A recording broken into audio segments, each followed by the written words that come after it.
అందరికీ నమస్కారం. ఇవాళ మన స్టూడియోలో ఐకాన్ ఆస్ట్రాలజర్ గట్టుపల్లి సురేష్ బాబు గారు ఉన్నారు. గురుగారితో మాట్లాడదాం. గురుగారు నమస్కారం. జై శ్రీమన్నారాయణ. గురుగారు, ఈసారి దసరా నవరాత్రులు ఎప్పటి నుంచి ప్రారంభం కాబోతున్నాయి, అలాగే మనకి విజయదశమి ఎప్పుడు వచ్చింది, విజయదశమి రోజు పూజ చేసుకోవడానికి అనువైన సమయం ఏంటి, అలాగే పాటించాల్సిన నియమాలు ఏంటి, మీ మాటల గురించి. 3వ తారీఖున దసరా నవరాత్రులు శరన్నవరాత్రులు మొదలవుతాయి అన్నమాట. మనకి తిరుపతి సైతం కూడా అక్కడ బ్రహ్మోత్సవాలు జరుగుతూ ఉంటాయి. కొన్ని ప్రదేశాల్లో బ్రహ్మోత్సవాలు, ప్రాచీన టెంపుల్స్ లో బ్రహ్మోత్సవాలు, అమ్మవారి టెంపుల్స్ అన్నింటిలో చేస్తూ ఉంటారు. మన దుర్గాదేవి దగ్గర అన్నింటిలోనూ, మైసూరులో కూడా బాగా చేస్తారు దీనికి.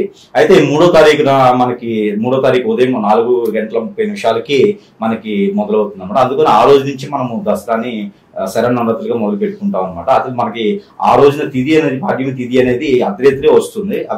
మనకి బ్రాహ్మీ ముహూర్తంలోనే వస్తుంది కాబట్టి ఆ రోజు నుంచి మనకి 3వ తారీఖు నుంచి, అక్టోబర్ 3వ తారీఖు నుంచి శరన్నవరాత్రులు మొదలయ్యేసి అది 12 రోజుల పాటున 12వ తారీఖున దశమి రోజు వస్తుంది అన్నమాట. శనివారం రోజున, అక్టోబర్ 12వ తారీఖు శనివారం రోజున విజయదశమిగా మనము చేసుకుంటాం జరుగుతా ఉందన్నమాట. దీనికి మనకి టైమింగ్, పూజా టైమింగ్ అనేది మార్నింగ్ ఏదైతే ఉంది, ఎర్లీ మార్నింగ్ శనివారం రోజున అక్టోబర్ 12వ తారీఖున శనివారం రోజున ఉదయం పూట 10:35 మొదలయ్యేసి 12:24 వరకు కూడా ఇది పూజ చేసుకునే దానికి, కలశం చేసేదానికి మంచి అనువైనటువంటి శుభముహూర్తం ఉంటుంది. ఇందులో ఆయుధ పూజ చేసుకునే దానికి అయితే 1:20 నుంచి 2:45 వరకు కూడా మంచి లగ్నం ఉంది. ఆయుధ పూజ ఆ టైంలో చేస్తే మంచి ఇది ఉంటుంది అనమాట. అందులోనే మనము చెప్పుకోవడం ఏంటంటే, ఈ అమావాస్య వెళ్ళగానే కలశ స్థాపన అని ఉంటుంది అనమాట. కొన్ని ఏరియాస్ లో కలశ స్థాపన అంటారు. పూజ చేసుకోవడానికి, ఆ అమ్మవారి యొక్క అలంకరణ చేయడానికి కలశ స్థాపన చేస్తారు మొదట్లో. ఆ కలశ స్థాపన కూడా మనం చేయగలిగితే గనక బ్రాహ్మీ ముహూర్తంలో, ఏదైతే తెల్లవారిన తర్వాత 3వ తారీఖు అనుకునేటువంటి బ్రాహ్మీ ముహూర్తంలో గనక మనం కలశ స్థాపన చేసి గనక అవతారాలు, బాలత్రిపుర సుందరీదేవి అవతారం మొదటిగా ఉంటుంది కాబట్టి ఈ అవతారాన్ని మనం చేసుకుంటే గనక మంచి ఫలితం ఉంటుంది అండి. దర్శించుకునే వాళ్ళకి కూడా మంచి గొప్ప అనుభూతి ఉంటుంది. ఇది దసరా ఒక టైమింగ్, దసరా ముహూర్తాలు, మంచి తరుణము. దసరా అప్పుడు ప్రధానంగా నవరాత్రుల టైంలో జపించాల్సిన స్తోత్రాలు ఏంటి? దసరా నవరాత్రులు, శరన్నవరాత్రుల్లో మనము జపించాలి అనుకున్నటువంటి శ్లోకాలు, మంత్రాలు అనేది ఏముండదండి. ఎందుకంటే శరన్నవరాత్రులు అనేది ప్రతి ఒక్క అమ్మవారికి కావచ్చు, ప్రతి ఒక్క అయ్యవారికి కావచ్చు, అందరికి సంబంధించినట్టు అనమాట. ఇందులో విష్ణుమూర్తి కానివ్వండి, శివుడు కానివ్వండి, మన పార్వతీదేవి గారు కానివ్వండి, అమ్మవారు కానివ్వండి, దుర్గాదేవి, అందరూ కూడా ఏంటంటే అవతార చాలుడు కాబట్టి, అదంతా అవతార పురుషులు కాబట్టి ఎవరికి సంబంధించింది అయినా సరే మనము చేసుకోవచ్చు అనమాట. అలానే ఇందులో శరన్నవరాత్రులు ఏ రోజైతే ఏ అవతారం ఉంటుందో దానికి సంబంధించినటువంటి శ్లోకాలు కావచ్చు, దానికి సంబంధించినటువంటి యజ్ఞాలు కావచ్చు, మంత్రోచ్చారణ కావచ్చు, శ్లోకాలు కావచ్చు, అక్కడ చేసుకుంటాం వల్ల మంచి ఫలితం ఉంటుంది. అదే ఎవరికైనా గ్రహరీత్యా కావచ్చు, ఎవరికైనా హరస్కోప్ లో ఏదైనా ప్రాబ్లమ్స్ ఉంటే కూడా జపం చేస్తారు, నవగ్రహాలకి జపాలని చేస్తారు. అది శరన్నవరాత్రుల్లో చేస్తే కూడా మంచి ఫలితం అనేది ఉంటుందన్నమాట. కామన్ గా 9 రోజులు కూడా అందరూ చేసేది అంటే ఆ అమ్మవారి యొక్క శ్లోకాలు కానివ్వండి, అమ్మవారి యొక్క లలిత సహస్రనామం అని ఉంటుంది. ఈ లలిత సహస్రనామం చదివినా కూడా మంచి ఫలితం ఉంటుంది అనమాట. ఇందులో పార్వతీదేవికి సంబంధించినటువంటి శ్లోకాలు ఉంటాయి, కనకదుర్గ అమ్మవారికి సంబంధించినటువంటి శ్లోకాలు ఉంటాయి, ఇందులో లలిత అమ్మవారికి సంబంధించినటువంటి అనమాట. ఇందులో ఏ చేసినా కూడా మంచి ఫలితం ఉంటుంది. అలాగే నవరాత్రుల్లో ప్రతి ఒక్కరూ తలస్నానం చేసి మాత్రమే పూజ చేయాలంటారు. తలస్నానం చేసి పూజ చేయాలంటే ప్రతి ఒక్కళ్ళు వాళ్ళు దీక్ష తీసుకున్నట్టయితే గనక, దీక్ష తీసుకొని స్వయం పాకంతో వాళ్ళే వండుకొని, నవగ్రహ దీక్ష అనేది ఒకటి ఉంటుందండి.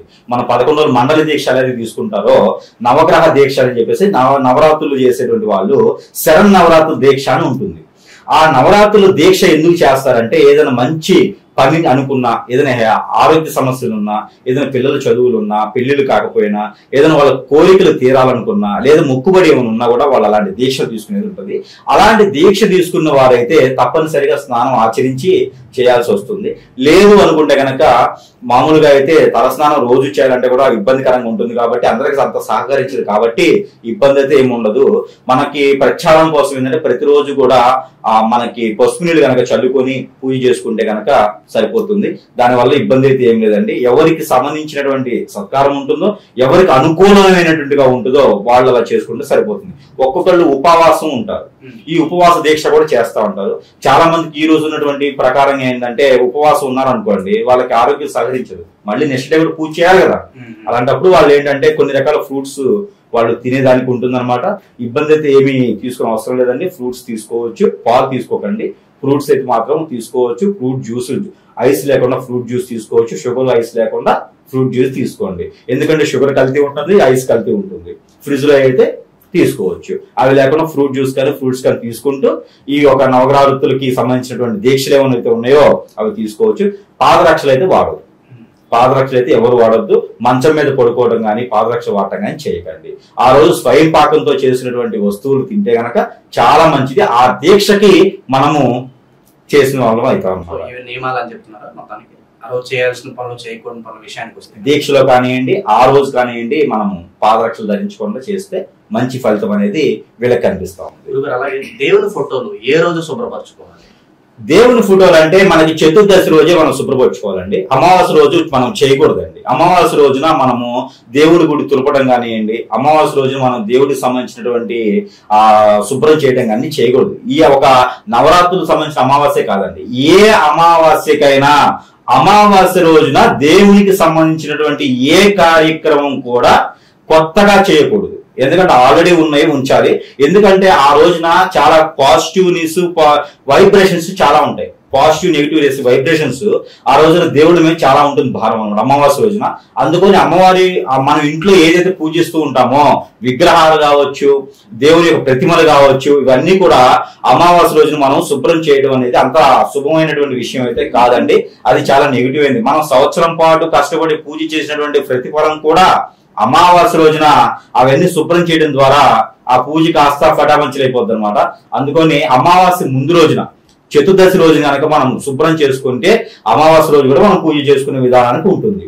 అందుకని చతుర్దశి రోజున శుభ్రం చేసుకునే విధానం మంచిది. ఆ రోజు శుక్రవారం అయినప్పటికీ కూడా, ఒక ఈ అమావాస్య కాదండి, ఏ అమావాస్య అయినా సరే అమావాస్య రోజున దేవునికి సంబంధించిన ఏది కూడా శుభ్రం చేయడానికి కుదరదు. అమావాస్య ముందు రోజు చేసుకుంటే మంచిది. అమావాస్య చాలా ప్రాసిద్ధి దేవుళ్ళకి. ఆ రోజు పూజ చేయడం ద్వారా చాలా మంచి ఫలితం ఉంటుంది కాబట్టి అమావాస్య ముందు రోజున శుభ్రం చేసుకోండి. గురుగారు, అఖండ దీపం కొండెక్కితే అరిష్టం అని అంటూ ఉంటారు. పొరపాటును గనక ఒకవేళ అఖండ దీపం కొండెక్కితే ఏం చేయాలంట? మామూలుగా ఏంటంటే అఖండ దీపం అనేది మనము దేవస్థానంలో చూస్తూ ఉంటాం. ఈ శరన్నవరాత్రులు అయితే ఎక్కువగా చూస్తుంటాం. శరత నవరాత్రుల్లో అమ్మవారి యొక్క అలంకరణ అయిన తర్వాత ఏదైతే కలశ స్థాపన అన్నాం కదా, ఈ కలశ స్థాపన రోజున అఖండ దీపం అనేది, అఖండ జ్యోతి అని అఖండ దీపం అని పెడతారనమాట. ఈ అఖండ దీపం అనేది ఏంటంటే దేవస్థానంలో ఎక్కువ పెడతా ఉంటారు. ఇది ఏంటంటే ఈ మధ్యకాలంలో కొంతమంది ఇళ్లలో కూడా పెడతా ఉన్నారు. దానికి సంబంధించినటువంటి నియమాలు, దానికి సంబంధించినటువంటి అవన్నీ కూడా తెలుసుకొని అఖండ దీపం అన్ని రోజులకు సంబంధించినటువంటిగా ఆ ఒక క్రేలన్నీ కూడా ఏర్పంచుకొని అఖండ దీపం అనేది మనము ఏర్పంచుకోవాలి. అది ఎప్పటికీ కూడా కొండెక్కేలా పెట్టుకోకూడదు. కొండెక్కేలా ఉంటే, అలాంటి అసౌకర్యంగా ఉంటే అఖండ దీపం అనేది పెట్టకండి. ఏ రోజుకి ఆ రోజు దీపారాధన చేసుకుంటే కూడా సరిపోతుంది. అది గుడిలో ఎందుకు పెడతారంటే, గుడిలో కార్యకలాపాలు ఏమి చేయం కాబట్టి, వంటల వార్పులు ఏమి చేయం కాబట్టి, స్నానాచారాలు ఏమి ఆ గుడి ఆవరణలో చేయం కాబట్టి, గుడికి ఇంటికి వేరే డిఫరెన్స్ ఉంటుంది కాబట్టి, గుడిలో అనేది పాజిటివ్నెస్ ఉంటుంది కాబట్టి అఖండ దీపం అక్కడ చేస్తారు. మీరు ఇంట్లో చేయాల్సిన అవసరం అయితే ఏం లేదండి.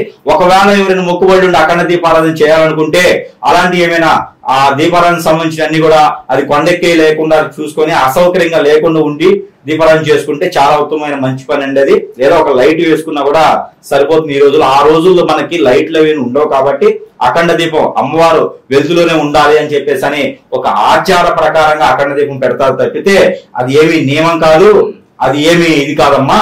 ఏ రోజుకి ఆ రోజు పూజ చేసుకున్నప్పుడు దీపారాధన చేసుకుంటే ఫ్రెష్ గా చేసుకోవచ్చు. అవతారం మారుస్తాం కాబట్టి దీపారాధన చేసుకోవచ్చు. అమ్మవారికి కూడా అన్ని తెలుసు, మన సౌకర్యాలన్నీ కూడా. అఖండ దీపం పెట్టాలనుకుంటే ఒకవేళ కనుక నిజంగా అఖండ దీపం పెట్టి ఒకవేళ కొండెక్కితే కూడా ఎలాంటి అశుభం ఉండదు. ఎలాంటి సందర్భాల్లో మన పూజ ఫలించదేమో, మనకి ఇలాంటి ఏమైనా అవుతుందేమో అనే భయం అయితే ఏమీ లేదు. మీరు అలాంటి భయపడాల్సిన అవసరం ఎంతగానో లేదు. అఖండ దీపం అనేది మనం వెలిగించింది కాబట్టి అది కొండెక్కినా ఏమైపోయినా కూడా ఇబ్బంది అయితే ఏమి లేదు, మళ్ళీ వెలిగించుకోండి. అంతమించి వేరే మీరు అధైర్యపడాల్సిన పని అయితే ఏమీ లేదు. అఖండ దీపం కొండెక్కడంలో పోయేది ఇబ్బంది అయితే ఏమీ లేదు. అలాగే మాంసాహారం విషయానికి వస్తే మాంసాహారం ఏ రోజు తినాలంటారు? అలా మాంసాహారం తినాలనే కదా, అలా మాంసాహారం తినబట్టే కదా మన అమ్మవారు ఖండించేసింది. రాక్షసులు సైతం కూడా బలించింది. ఎందుకు అంటే ఆయన అలా చేస్తున్నాడు కాబట్టి రాక్షసులు సైతం బలించింది. మళ్ళీ కూడా మనం అలానే చేస్తా ఉంటే ఎట్లయింది? ఇంకా పూజ చేసుకోవడం ఎందుకు, విధానాలు ఎందుకు? తినకూడదంటారు. వద్దు.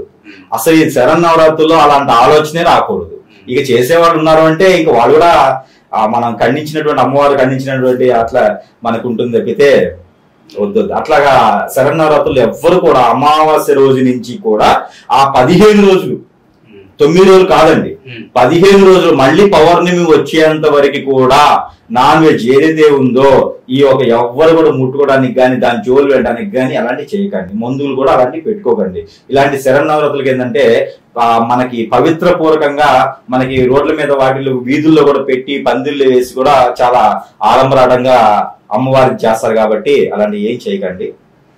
శరన్నవరాత్రుల్లో దసరాకి మాత్రం ఎవరు కూడా నాన్ వెజ్ తినే ప్రయత్నం అయితే చేయకండి.